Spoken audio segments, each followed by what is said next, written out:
কেমন আছো তোমরা সবাই? ভিডিওটা দিতেই অনেকটা দেরি হয়ে গেল।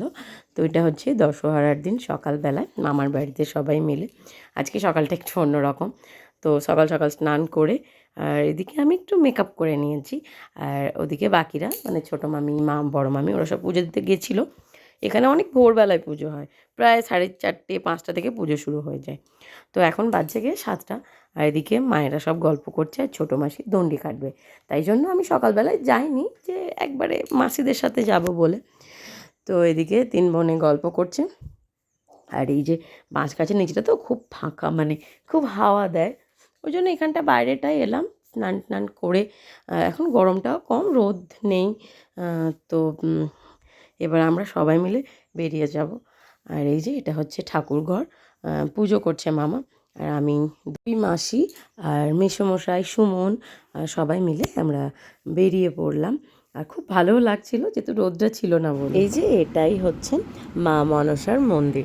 আমরা চলে এসেছি মন্দিরের কাছে। আর সত্যি কথা বলতে চারিদিকে না ধূপ ধুনোর এত গন্ধ, ভালো লাগছে। আর এদিকে অনেক মেলা বসেছে। তো মেলার ভিতর দিয়েই যাওয়া। সকাল সকাল ও কিচ্ছু খায়নি মেয়েটা, শুধু দাঁত মেজে চলে এসছে।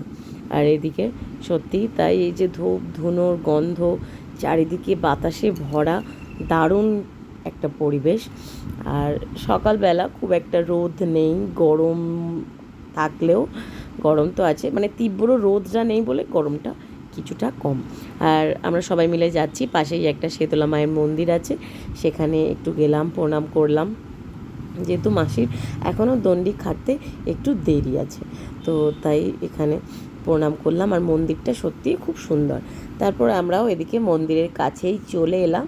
আর ও গরম করছিল বলে ওকে একটা বরফ, মানে বরফ কুলফি যেগুলো হয় না, তো সেগুলোই একটা কিনে দিলাম। আর ও বসে বসে খাচ্ছে। আর এদিকে দেখো দণ্ডি খাটা এবার শুরু হয়ে গেছে।